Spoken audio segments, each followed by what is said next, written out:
Live Q&A. Hello, hello, hello. Testing.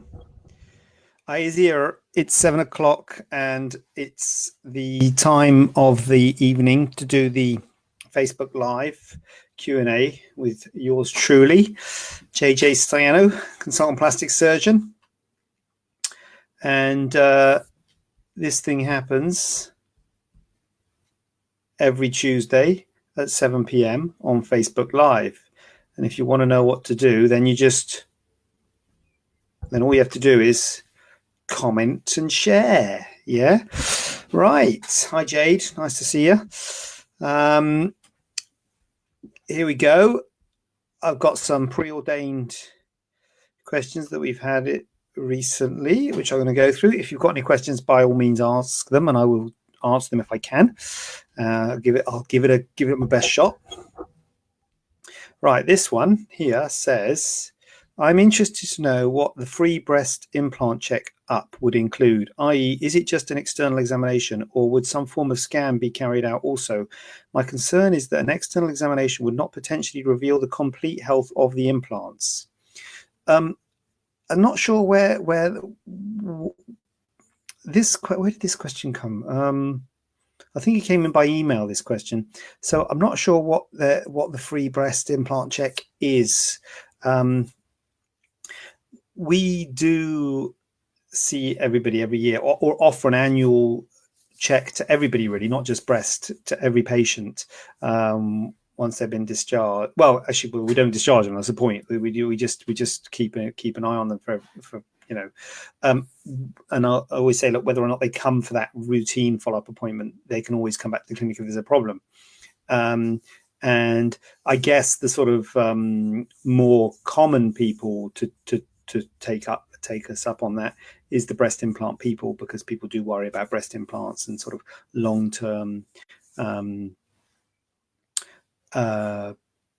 problems with them. So I personally see all my patients who I've used, I offer them an annual appointment, and the annual appointment is just an external examination. So the question is it just an external examination or would some form of scan be carried out? No, the annual appointment is just an external examination. And there is a reason for this. So the patient said, my concern is that an external examination would not potentially reveal the complete health of the implants. So that's a fair point. And so you could say, well, why don't you do some kind of scan? And I've done a blog post about this, about scans, because a lot of people say, oh, got to have a scan every year to have my implants checked and things. And you can have a scan every year if you want to have your implants checked. That's no problem. But the question is, what are you looking for, and what are you going to do about it if you find it? So that is the thing. There's no point in doing a scan unless you're going to act on the results of the scan and you sort of know why you're doing a scan. Because sometimes people say, oh, I've got pain, do a scan.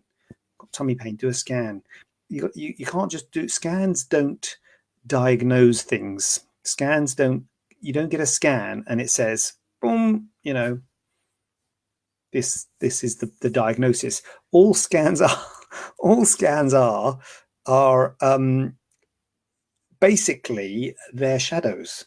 Basically, that's what a scan is. If it's an X-ray, CT, MRI, they're looking at densities of tissues. So they're looking at shadows and they're looking at densities of tissues, and they are helpful, no question, about seeing what's going on inside, but it's got to be taken in conjunction with clinical examination, history, and what you can't, a scan on its own can't diagnose things. So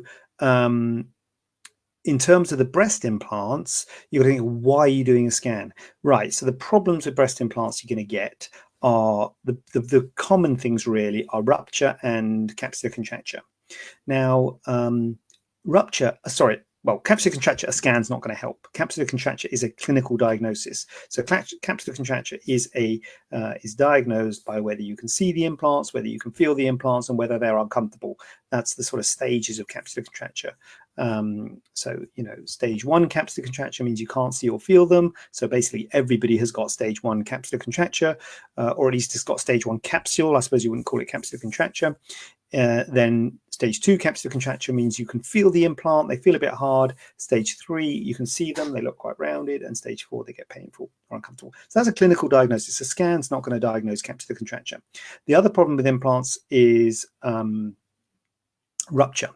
And that's the reason that a lot of people would say, I want a scan. And I think actually this patient came back and said, I'm wondering about a silent rupture.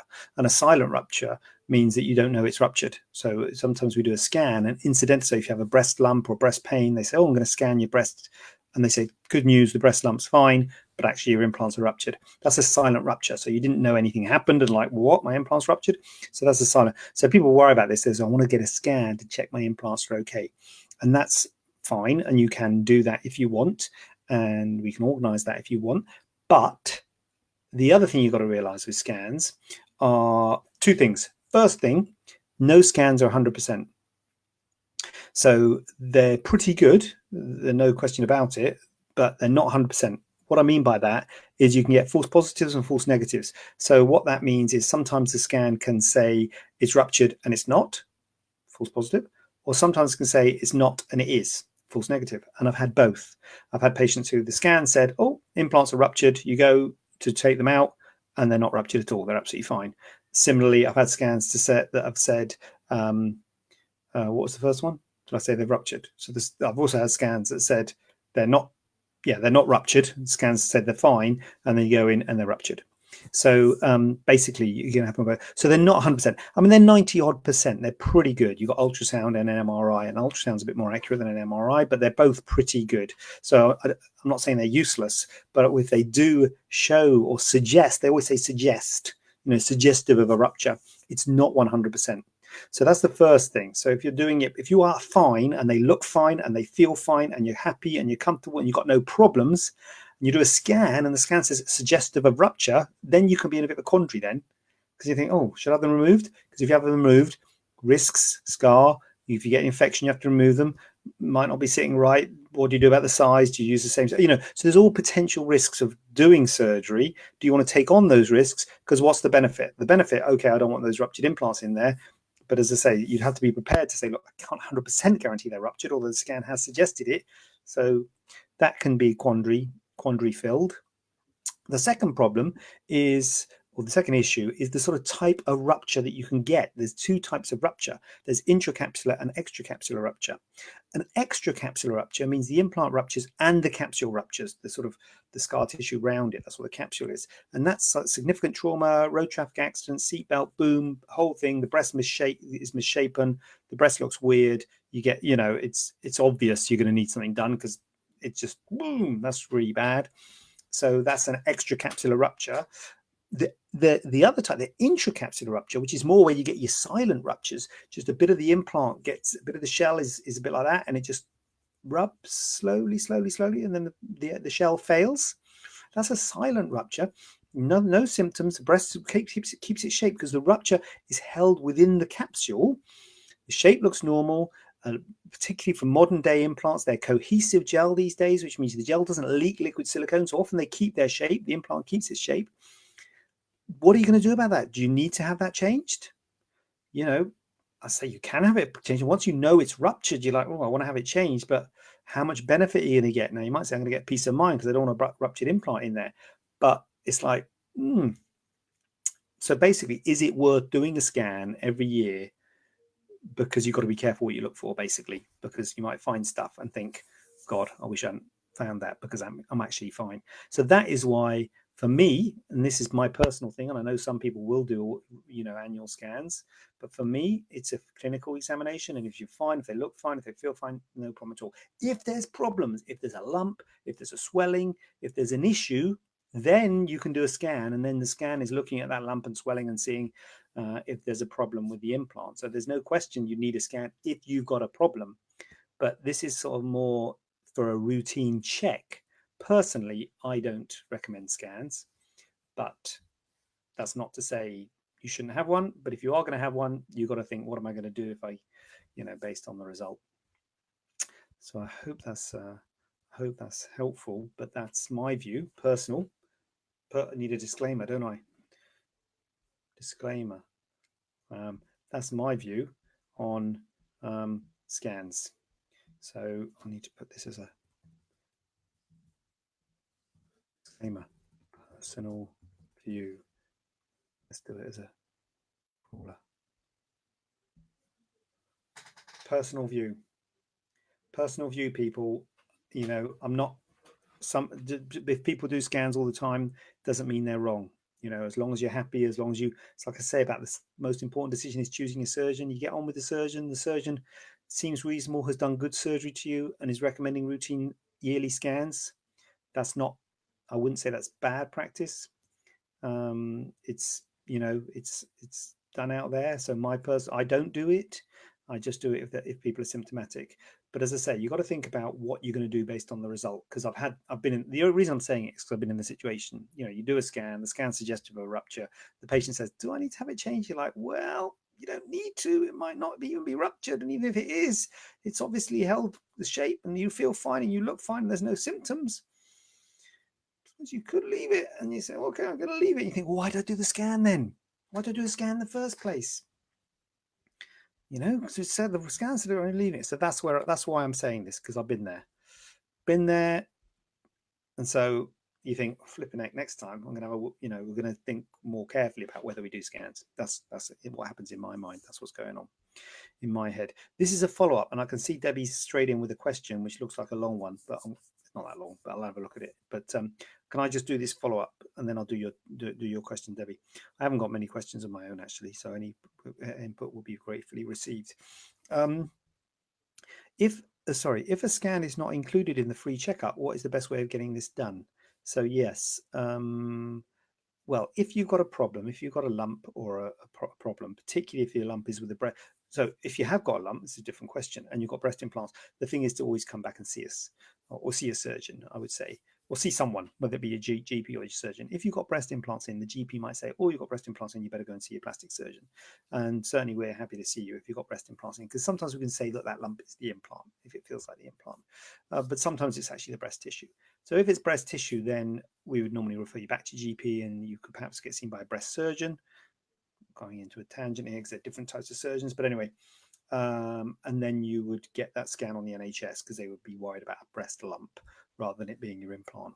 If it's related to your implant and it's not going to be an NHS type thing, we could organise a scan, but that's the other thing. There's costs associated with. The problem with all this stuff, all this sort of cosmetic breast stuff, it's all self-pay, so you have to pay for yourself.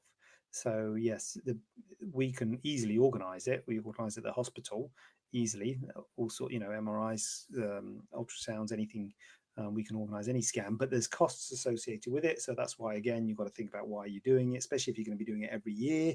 Is it worth that cost? Particularly if you're not going to act on the results if you're asymptomatic and clinically fine. So yeah, so organising it is not a problem, but it is a cost. Debbie is saying good evening. Hi, Debbie. It is important to sleep up. Is it important to sleep upright following a TT and MR? I know what that means now. It's tummy tuck and muscle repair, isn't it? To aid recovery, or is that just a suggestion as it's more comfortable? Is it okay to sleep flat on your back or on your side without causing any damage to anything? Oh my God, Debbie's used another abbreviation. What a BB that looks. BB. Anyway, I'm going to do this question first. Debbie, if you can, BB? What's a BB? Anyway, I'm going to do this question because I know what a TT and an MR is, and then I'll cross the BB question when I come to it. Perhaps I can just ignore it, but I've drawn attention to it now. Did anyone hear me say about the BB? Anyway, I'll just ignore the BB. No, I'm not going to. I'm going to tackle the BB question head on. So, no, Debbie, it's not important to sleep upright following a TT and MR to aid recovery, or is it just a? But that. What happens, Debbie, when you have a tummy tuck, is that when you're in hospital, you often got those beds that you can press the button and they all move up and the legs go up and all that sort of stuff, and you get pillows under your knees and you're bent double. And people worry, saying, "When I'm at home, I haven't got one of these beds that all sit up and all that sort of stuff." Basically, what you're doing with following a tummy tuck is you're trying to take tension off the wound. and you take tension off the wound. Live demonstration.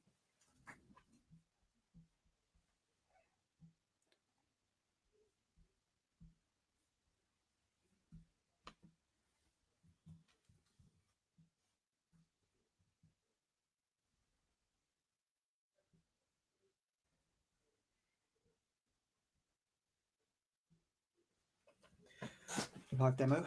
Right, live demo. Take tension off the wound by doing this. Yeah, that's the position. See my position? Have I got? No, I'll go forward a bit. Yeah, that position. Live demo. Okay, you got that? Everybody now. Let's do it. Let's get in that position. So that's the position you want to be in. So you want to be. Oh God. You want to have your hips flexed. Your hips flexed. So when you're lying in bed with your sit. Oh, I'll get the live demo off now. No, right. That was a live demo. I have to make a note of all these crawlers I've got to get on. So basically, that takes tension off the wound. And when you're in hospital and you've got all your bits and bobs and you're in that position, you've got the button. When you're at home, you haven't got a bed that does that. So you might think, oh God, how am I going to set up that much? But if you think about it, the same position you can do on your side in the fetal position. Yeah. So you can recreate the same position on your side in the fetal position. I don't know if I should do a live demo of that, because basically you'll still have your hips flexed. So you can lie on your side with your hips flexed instead of being upright when you sleep, because sometimes people will struggle to sleep upright. A lot of people talk about sleeping upright after breast surgery and things, which helps the swelling. It does a bit, but I think for me, it's more important that you sleep. So if it's uncomfortable, sleep, and you know what? Your body will do that automatically. You will, if you lie on your side, you'll automatically flex your hips because your body will say that's painful. So you won't lie flat, and especially in the early days after the tummy tuck. So yeah, you can lie on your side and flex your hips by getting in the fetal position, which would be whichever's more comfortable for you. So, or is that just a suggestion as is more comfortable? So yeah, so do what's more comfortable for you. And it's absolutely fine to sleep upright because that will also take the tension off. But I think many people will find it a bit uncomfortable sleeping upright. And so, as I say, you can just lie. Oh, here we go. So is it okay to sleep flat on your back or on your side? Yes. I think flat on your back, Debbie, will be difficult. I think flat on your back, you will find that uncomfortable. And particularly in the early days after a tummy tuck, because flat on your back will be uncomfortable. So, but if you can't sleep on your side, maybe pillows under your knees. I should have that personal disclaimer thing again. This is my personal view, Debbie. I don't want to mess with anyone else if they're saying something else. Talk to your surgeon and do what they say. But my view is that that's what I would say. As long as your hips are flexed, on your side you can do that, or sitting up with a lot of pillows and maybe some pillows under your knees. But I don't think flat on your back would be good. I think that would be put tension on the wound and wouldn't be good.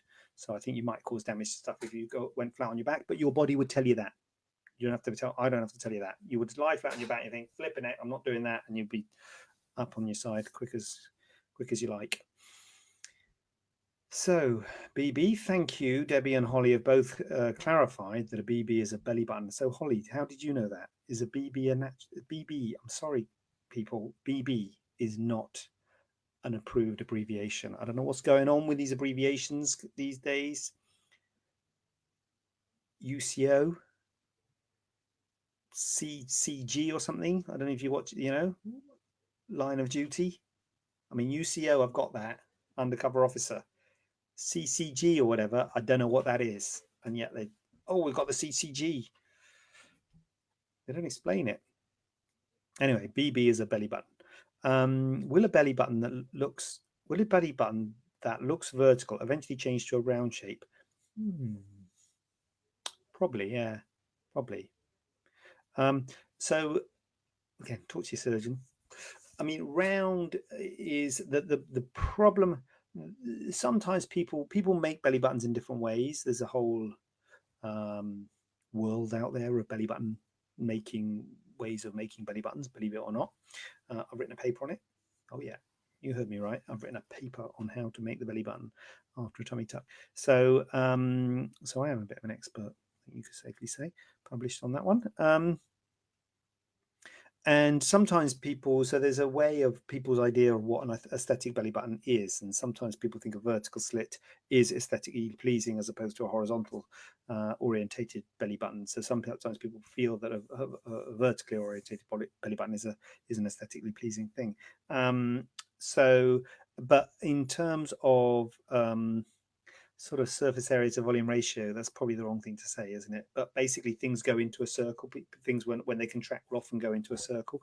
And one of the problems with belly buttons is we often try not to make it a circle, whether that be a slit or personally I do a sort of like a shield shape or just something that's not a circle, because what happens is as that scar contracts, it tends to become circular and constrict. So the problem with the belly buttons after a tummy tuck is that forms a circle and constricts and can get really, sorry, I keep on hitting the mic, can get really tight. Sorry, that's not a good thing to be demonstrating, but the belly button can get really tight and the scar can contract and it can get difficult to clean it and things like that. So that's a big problem after belly button, after a tummy tuck. So the fact that it's a slit, particularly if it's early days, I don't know. I mean, up to about 6 to 12 months, I wouldn't really worry. After 12 months, if it's still vertically orientated, it might not improve. But as I say, sometimes people feel that a vertically orientated belly button is aesthetically pleasing. Maybe you don't, because you're asking. but if it's early days, it will probably round off a bit, and we would worry more that it would round off too much. But Debbie, 2 questions there. Thank you for that, because I've got to say to you, Debbie, I've got 2 more questions in the bag, and that's it. Then I'm out. I haven't got my last question crawler. Anyway, so here goes. If anyone's got a question, guys, this is second to last question. Yeah, we've been getting this a bit recently. Why is it so expensive to remove a mole? I hope you're not hearing the background noise. I'm going to gloss over it because I'm a professional. And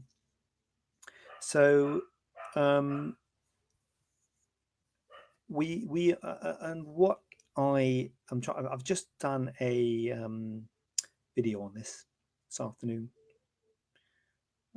Yeah, it didn't go very well, so I think I might have to redo it tomorrow. But still, the point is, I'm doing a video on this. So that'll be So, go to my YouTube channel. I don't think I haven't got a crawler on that, have I?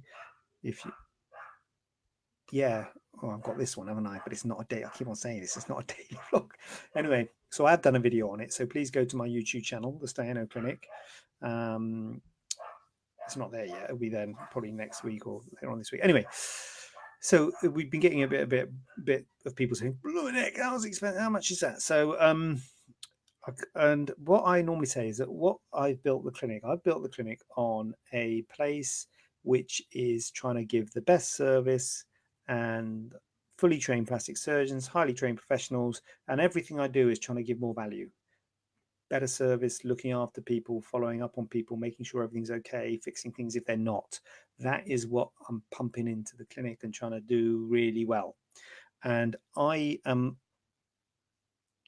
the idea or the goal. I don't really say it's a goal because it means we haven't got there. But I really think it's a world-class service what we're delivering. I really, everything time I do stuff, I'm thinking, is this what the best in the world would do? It's really world-class service I'm trying to go for. But if you're going to do that, something's got to give, and we're not that competitive on price, to be honest. And I know there are places that do it a lot cheaper. I know that's a fact, and I know it's difficult with moles. With the breasts and the tummy tucks, things like that, the bigger ops. I think people maybe can justify a bit more, and I know it is difficult with mole, and I know that people are, price sensitive. I understand that. I think everyone is. No one can afford to spend money on things that aren't value for money. So the answer is, well, the reason is, number one, we are all fully trained plastic surgeons, and a lot of people who are doing moles are not fully trained plastic surgeons. In fact, the majority, I don't know the facts, but a lot are not surgeons. They're not surgeons at all. Now, I'm not saying that's bad, because a lot of non-surgical people can remove moles and can do it fine and effective and get rid of the mole. That'll be, the job will be done. But as plastic surgeons, we do spend a lot of time worrying about tissue handling, orientation of scars, and how we do it and how we place our scars. So we spend a lot of time planning our incisions and ensuring that we get the best sort of long-term result, as well as getting the mole out effectively, making sure we take a minimal margin if we think it's benign. If we think it's cancerous, we'll take a more of a margin. There are sort of nuances that we will be doing, and because that's what we've been trained to do, and all our training is about the aesthetics as well as getting rid of the problem. Because obviously, well, not obviously, but we are all trained also in skin cancer. So cancer excision is a big part of plastic surgery. So we need to make sure we get rid of the problem. They're usually benign moles, but even if it was not a benign mole, we can deal with that. So number one, we're all fully trained plastic surgeons, but as I say, you might think, well, don't need that. Well, that's fine. Number two, we are without basically we look after you. So if there's any, we'll see you, we'll do the dressing. We'll see you at 6 weeks. We'll see you at 3 months. We'll see you at 6 months. At 6 weeks, we'll talk about scar management. We'll talk about what you can use on the scar. We'll have a look. If it's all okay, then that's fine. If there's a little bump, little knobble, little this, we'll fix it. We will look after you, make sure everything's right. And you might say, well, I don't need that. And it's, because often you don't need that. And you might say, well, I'm paying for something I don't need. Well, I get it. It's hard. I don't want to tell people they have to come to me because it's so much better than elsewhere. You might find it's better value for money elsewhere. It depends on what you value. But what I would say is the price of a lot of places, they're often like half what we're charging, and maybe less than half, is less than what we pay the surgeon. So you've got to think how much those surgeons have been paying a fraction of what the surgeons have been paying at the clinic. And that is, you've got to think about what sort of level of surgeon is going to do it for that price, because often you think, oh, how they afford the petrol to get there for the amount the surgeon gets paid to have a mole when they're not charging that much. But we just can't compete on price. Basically, bottom line, we can't compete on price. We don't try and compete on price with the breasts, with the tummies, or with the moles. Have I done a good job of explaining that? I don't know. Maybe I am. But that's what it is. And yeah, I totally understand that it can be expensive and maybe not for everybody. But we, as I say, trying to deliver a really good service. Idea. Anyway, Julia Jeeves, in a fleur-de-lis, sorry for spelling, is it just a vertical scar? As I have a scar that resembles a cross. Is that normal? I am just wondering. Yeah, no, it does resemble a cross, Julia. I think you got the right scar. Yeah, it's a vertical scar and a horizontal scar. It's an inverted T-shaped scar in a fleur-de-lis.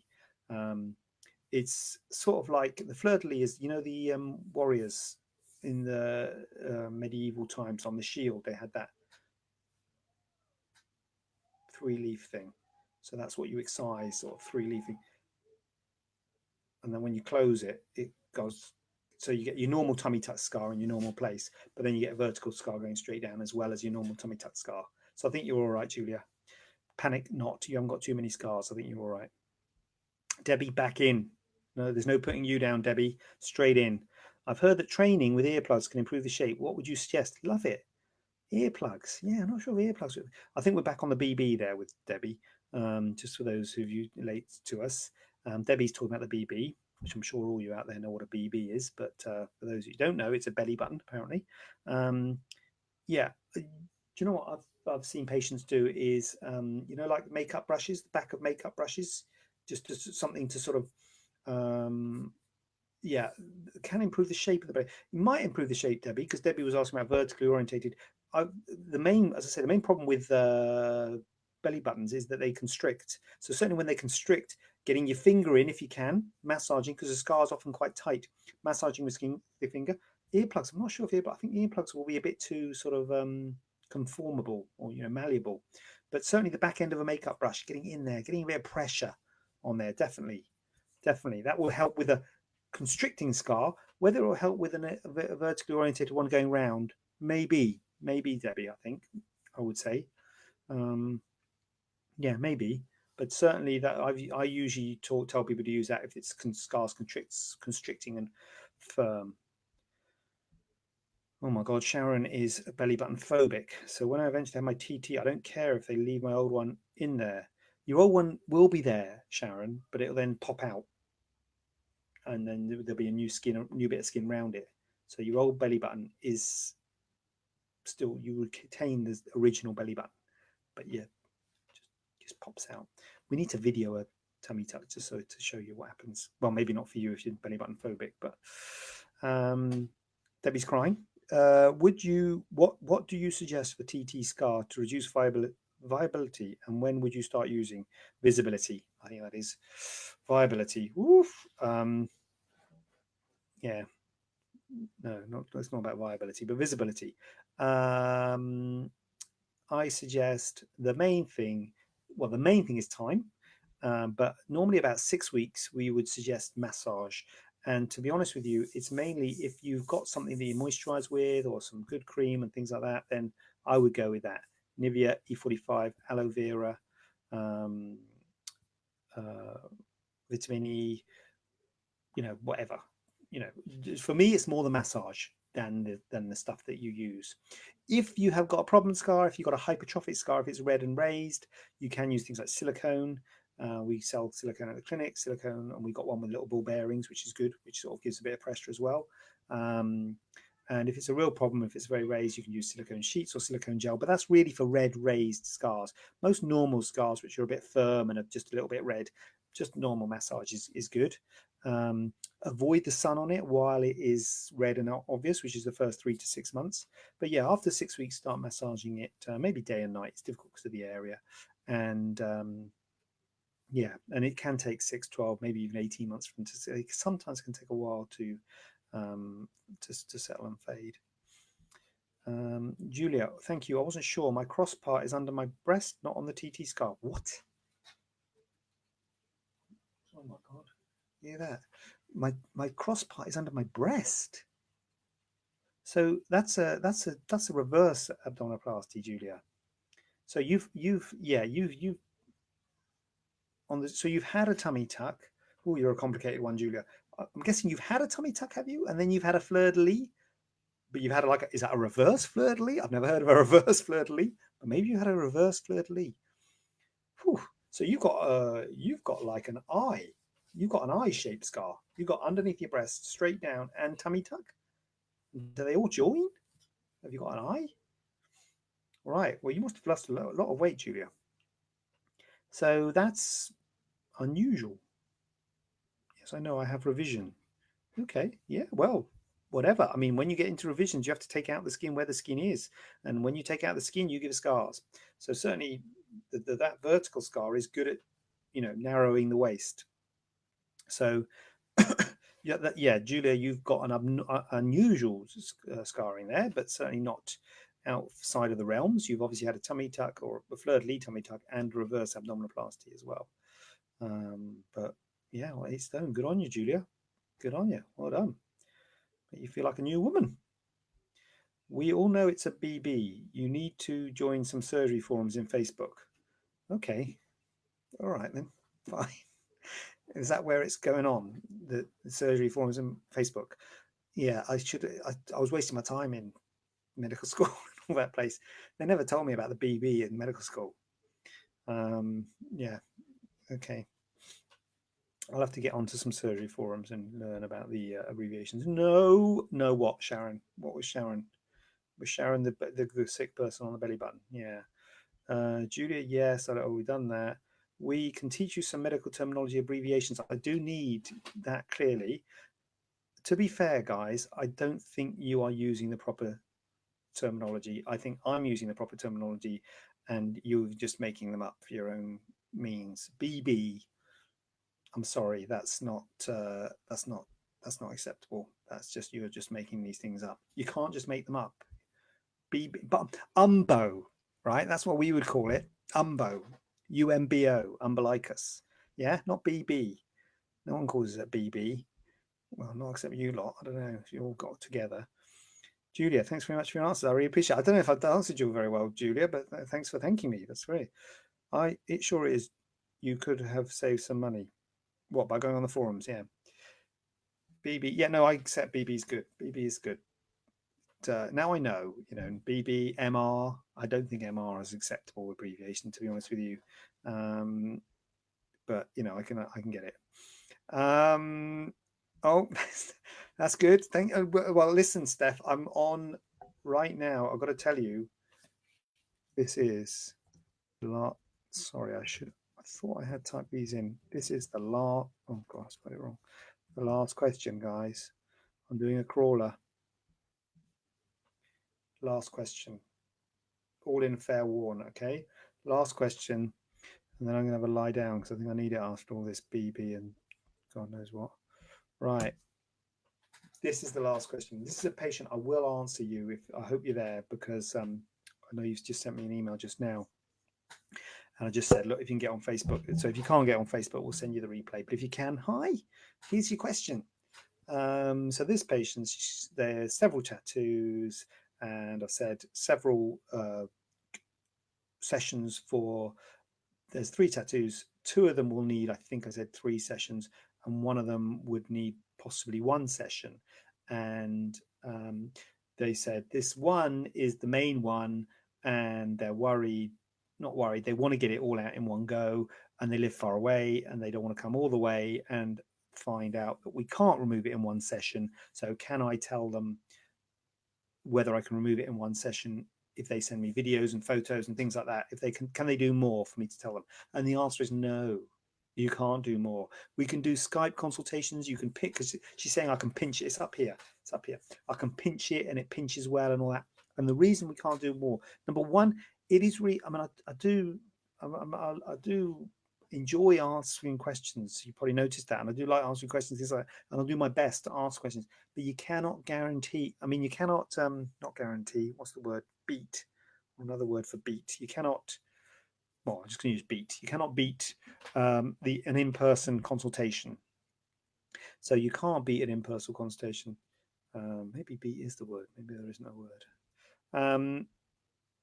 Because, well, first of all, you can't beat an in-person consultation. When you see the person, you can actually feel the tissues yourself, and all that sort of thing. But even if you send us a video of you pinching and all that sort of stuff, what we do when we do the surgery, same with tummy tucks and any sort of surgery, what we do is we make 1 cut. So this is a tattoo here. Make 1 cut and then stretch the skin during the surgery. It's called tailor tacking, seeing how much skin will be able to excise, and only excising it when we know we can close it. So to be honest with you, even if you come to clinic, I guess we'll be able to give you a bit of a better idea when you come to clinic. But even then, sometimes I'll be like, I don't know if I can get all of this. I can't guarantee I can get it all out, because if it's really tight closure, I might have to leave a little bit on either side of the ink. A little bit of ink on either side of the scar. That's even, in surgery, we don't know exactly how much we can take out. It's the same when you're doing a tummy tuck. When you mark people, you mark the top line, but you don't cut the top line. You cut the bottom line, you undermine and you stretch it as much as you can. And then you take out the top incision when you've seen how much you can take out, if that makes sense. Maybe I'm confusing it going on tummy tuck. But basically with a tattoo, cut out one side, undermine it, pull it across and see how much we can take out and tailor tack it, because we don't want to take out too much and not be able to close it, because that would be a disaster. So we can't guarantee that we'll be able to get it all out before you come to clinic. In fact, we can't guarantee it before you come to the surgery, to be honest with you. You might have a bit of ink on either side of the scar.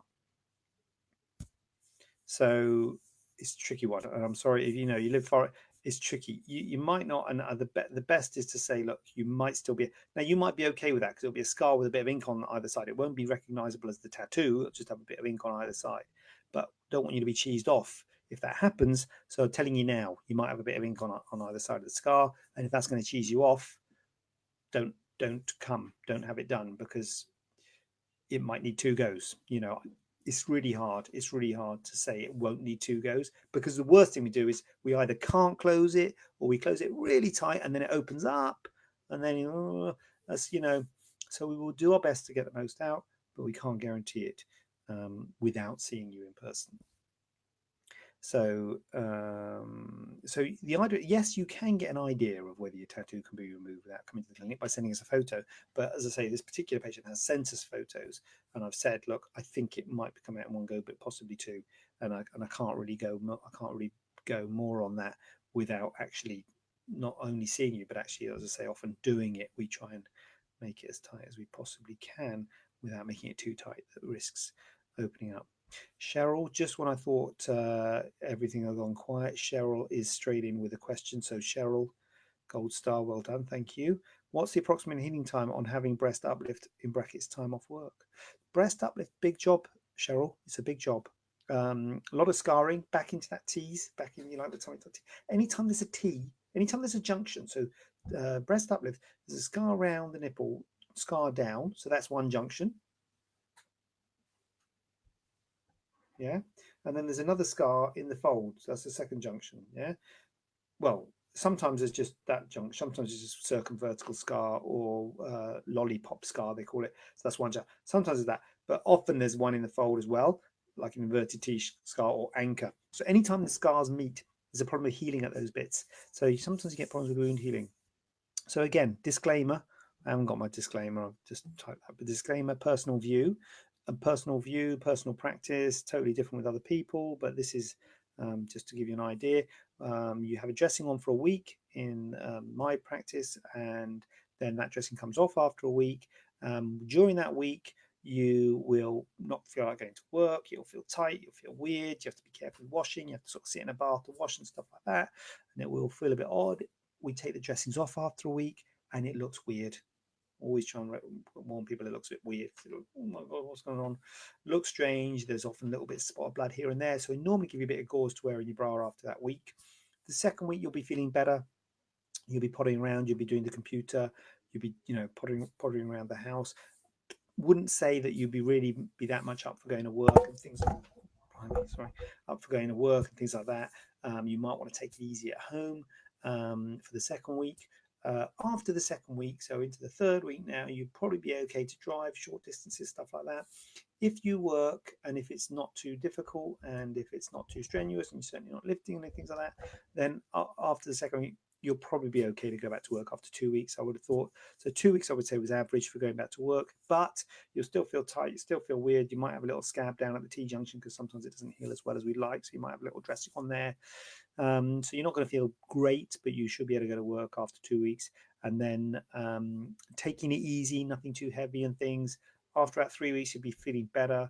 You'll be doing things like, obviously walking will be good. If you're doing the gym, lower body stuff like the stepper and things like that.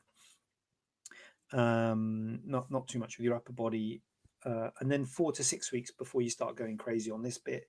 Just because you're exercising the pec, the muscle, you're going to make it swell and it's going to take longer to settle. So if you do heavy lifting in your job, 4 to 6 weeks, we can give you a note, just write surgery on it and say, look, 2 weeks off and then 4 weeks light duties or something like that, or phase return. And yeah, after 6 weeks, then you're starting to feel better. As I say, scars, I said earlier, scars will be a bit red and we'll get you massaging scars at the 6 week point, but you'll be starting to get back into things. So you won't be full on, but you're starting to get back into things. So you can start getting back to the gym, see how you feel. If it hurts, if it swells, then you think, oh God, I've gone back too soon, back off. But if it doesn't hurt and doesn't swell, then you'll be able to ratchet it up. So after about 6 weeks. So yeah, 2 weeks off and then 4 weeks before you'd be doing anything heavy. And then it does take a good few months. I normally say things really start to settle at 3 months. Quite a long time, 3 months. And that's just start to settle. 6, 12, 18 months for everything to properly settle. By the settle, I mean the scars quite red, sensation can be weird, numbness, bits and bobs, shape can be strange. It takes a while for everything to sort of settle down. Big job. Jumbo job. Roxana, I'm pretty sure that's a clapping. Pretty sure. Hoping that's a clapping. Debbie, BB, what would you do with the midriff if it's quite fatty when doing a TT? Is lipo too dangerous due to the tint blood vessels? What are the other options? Debbie, look, Debbie's a pro. Debbie's a pro. Debbie's asking pro questions. BB, TT, MR. Come on, Debbie, what you got? What do you got? Let's have some more abbreviations. Come on. TT, BB, come on. What you got? Tint blood vessels. I know all about tint blood vessels. Yeah, I know what they are. Cheryl, you're welcome.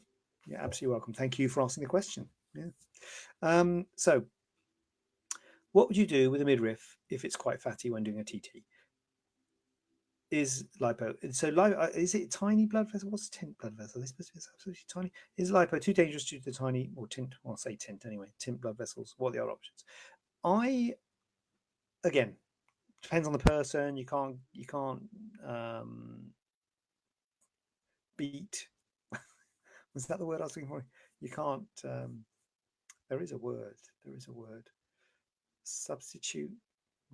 Anyway, you can't. It's not. It's not as good as doing a in person. Oh, it was tiny. It's not as good as doing an in person consultation. Is what I'm trying to say. But in general terms, my view, midriff. So when you do a tummy tuck, all the skin from the belly button down goes. The belly button down to pubic area. So the skin from the belly button up, the belly button to your rib cage gets stretched and pulled down. So people often worry about that bit. They think, oh, it's all fatty this bit, but it gets pulled down. So it does indirectly get improved. And so I say, look, it indirectly gets improved. So you might find that you don't need anything done to that midriff area. If you're like, yeah, I hate the midriff area, I want to get something done, it's terrible. What can I do? Then, as you said there, lipo. You might think in your mind lipo is a good option. Again, it's controversial lipo in the midriff area when you do a tummy tuck, and I wouldn't do it. I wouldn't do lipo to this area when you're doing a tummy tuck. It's not so much for the tiny blood vessels. Well, I guess it sort of is for the tiny blood vessels. It's because the skin, because you're undermining the skin all the way up to the rib cage, and you can sort of get your hand under and you're pulling it down. The blood supply is all coming in from the top, so you don't want to damage the blood vessels. So in that case, I guess it's the tiny blood vessels. Then okay, I'll give you that. So you don't want to damage the blood vessels anyway, because then you're going to potentially have delayed wound healing if those blood vessels are damaged. So you tend not, or many people, myself included, would tend not to do liposuction to the upper abdomen. Liposuction and tummy tuck is usually for the hips and the flanks. So I would say my view is, let's say, look, I wouldn't do liposuction if it's not too bad. Hopefully, it'll be better. If it is bad, then you could always do liposuction later. So you can always leave it, 3 to 6 months, and then do liposuction to the upper abdomen once it's all healed. Or, of course, fleur-de-lis is the other thing. If there's loads of rolls of fat there, you could do a fleur-de-lis to sort of take that out, narrow the waist, and give a better midriff, but that would give that T-shaped scar, which is quite a bit more scarring than a tummy tuck. Tummy tuck, the scar's hidden in underwear. Fleur-de-lis, boom, it's there at the front. So, it does narrow the waist and perhaps give a better shape, but it's a big scar. So, balance. So the options are hope that it gets better, which is probably it is a good option. And if it doesn't, do liposuction later, or if it's really bad, do a fleur-de-lis. Cheryl, thank you. Tiny. Khan is in. Khan, what do you got to say for yourself? Is BR, oh, BR, I'm going to guess that's breast reduction. I'm going for breast reduction. Why don't you say BU? You should have just said, is BR a bigger op than BU? So is BR, we'll assume for the sake of this broadcast that BR is a breast reduction, a bigger op than a breast uplift? Yeah. So basically, they're similar. They're quite similar ops. The skin marking is the same for a breast reduction and a breast uplift. So in those terms, they are similar. And the scarring is the same, although sometimes, because more skin is often taken out with the breast reduction, that horizontal scar is often longer, but the actual pattern of scarring is the same.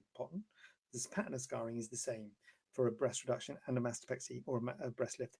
So you might think, well, that's similar operations. The difference is with a mastopexy, with a breast lift, you're only taking away skin. Now, breast lift is still quite a big operation because you can't just take away skin and close it because the breast is droopy. So you do have to mobilize the breast. You do have to do some dissection to free up bits of the breast and free up the nipple and mobilize it and push it all up and then close the skin. But you're just mobilizing the breast. You're not actually taking any breast tissue out. With a breast reduction, you're actually taking breast tissue out and you're isolating the nipple on a pedicle, on a stalk. So you're taking tissue from around the nipple and you're isolating that nipple and taking all the breast volume out from around there and then moving that nipple up. So it is a bigger operation of breast reduction, because you're cutting away, you're taking out that breast tissue. We send that breast tissue for histology. So I'm getting into is breast reduction is a bigger operation, bigger recovery, and more expensive because you have to do histology on the breast tissue. It's routine, and also because you're isolating that nipple, there's more risk of problems with the nipple. Problems being nipple sensation altered and blood flow to the nipple being affected. Things like nipple loss is more of a risk with a breast reduction because you're actually isolating the nipple on just one stalk of tissue, whereas a breast lift, you're leaving all the tissue attached and just sort of mobilizing, just releasing it. So breast reduction is a bigger op, often more scarring, although the same pattern because more skin is removed and more risk of complications, wound healing problems, and what have you, because there's a bigger space there for swelling and hematomas, more cutting because you're cutting through breast tissue, so more risk of hematomas and things like that. So in generally bigger op, yeah, than a breast lift, but looks the same. So scar-wise, looks the same. Khan, you're in. Will the uplift with the uplift? It's possible you'll end up drooping again in years to come. Yes. So what I would normally say is that stuff like breast lifts, same with facelifts. What we're doing is we're fighting gravity, and gravity continues to act on our bodies. So we're fighting it. So we're resetting you to a better place. So bringing your breasts up to a better place, and that is a definite. So people think they're going to get the problem again. Well, they might get the problem again, but basically we're resetting you to a better place. So we're resetting the clock back, but the clock still is ticking. So we're resetting you to a better place, but we don't lock you in that place forever. Your body doesn't say, oh my God, she spent thousands of pounds on her breasts. We better not let gravity act on them. Gravity will still act on them from that point on. So they will, yes, I'm sorry to say, they will be acted on by gravity. Now, the two things that can really accelerate it, and the two things that really can do you in if you need a breast lift, is weight fluctuations, particularly putting on and losing weight and having children. Those are the two things that can accelerate your need for a breast lift. So if you're thinking of doing either of those things, don't have a breast lift. Because if you have a breast lift and then you put on and lose weight, or you have children, which does the same thing, makes your breast bigger and smaller, and that stretches the skin, they're going to droop quicker. So that's the first thing. Don't do those things if you can avoid it, because that's going to make them droop quicker. But even if you don't do those things, they still will droop over time. And it depends on how big they are. So the bigger they are, the more they're acted on by gravity. So that's why you might think, well, I'll have a breast reduction, so I'll take some volume. Particularly with the breast reduction, you take some volume out of the lower pole to make it less heavy, to make them less likely to droop in the future. But you've got to be happy being smaller. If you're happy with the size, then you might say, well, I'm happy with the size, but the bigger they are, the more they'll be acted on by gravity, and the more they'll droop in the future. That is a good question, Khan. You've come out with a good one there. You two crackers at the end there, Khan. So I wish I thought of that question. That's a good one. So yes, it is possible you'll end up drooping again in the years to come. That is, you can't win the curse of massive boobs. God, that's what I could call this Q&A. Curse of massive boobs, or call a film. That's a film title. That is maybe not the right sort of film. Maybe not. Okay, retract that. Yes, but the bigger the breast, the more they'll be acted on by gravity, and the more that they will droop in the future. So if you want to keep this up, so you've got to be happy. So if you want to keep the size, fine, but you've got to know that they will be more likely to droop. If you want them less likely to droop, then have a reduction, make them smaller. But you might say, well, actually, a reduction is more complications, more cost, and actually, I don't want them smaller. Okay, well, then have them bigger and take on the risk of them drooping potentially in the future. Say la vie. Cheryl, can implants be used as well as an uplift? Yes, they can. That's a big question. Cheryl, that's a big question you're asking at this point in time. That's a big one. In answer to your question, yes, they can. And that would be so basically a lift improves the shape. And at the time of a lift, you can either make them smaller, which is a reduction, or you make them bigger, which is a lift combined with implants. And that is definitely a thing. So if you don't like the shape, if they're droopy and you want them bigger, if you're happy with the cup size of the bra you're wearing, so when the bra is lifting them, then that's fine. But if you want to be a bigger cup size, you can have implants. And that But that's a big operation, and many surgeons don't do it. There's many surgeons who don't do a lift and implants at the same time, because when you combine a lift and implants, that's quite a big deal, because a lift makes everything tight and you stick an implant in, it makes everything tight. More risk of wound healing down at that T-junction. If that wound doesn't heal up properly, if it gets infected, if the implant gets infected, you have to take the implant out. So it's a big deal, a lift and implants, but it can be done.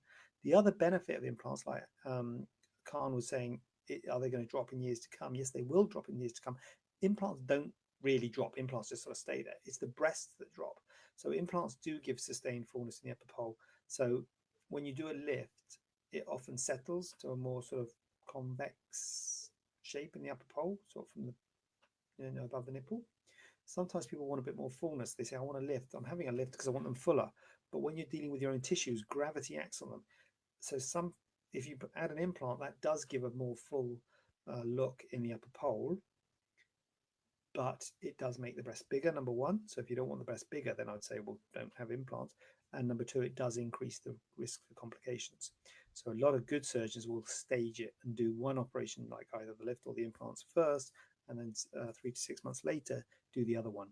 So do it routinely as a two-stage operation. But it can be used in the same operation, but you have to be comfortable that is a thing that you want to have, because it's a big deal. Roxana, loving it. So is that it? That's it. I'm out. I'm going to go with do the podcasting. I don't know if this has any effect, me putting this thing on. We've got a podcast. It's not a daily vlog. It's a vlog. Anyway, it's not just a vlog. We haven't done a vlog in a while. We've got videos on YouTube as well. Yeah, sorry, I should do that with a bit more enthusiasm, shouldn't I? Maybe I should change that thing, make it a crawler. I like the crawlers. That's a crawler. Yeah, please comment and share. So that's me out. Thank you all for being here and giving up your evening. Very, very grateful to you all. Thank you, Roxana. And I am very much looking forward to next Tuesday, because you know what's happening next Tuesday, don't you? You got it. Same again here, 7 o'clock.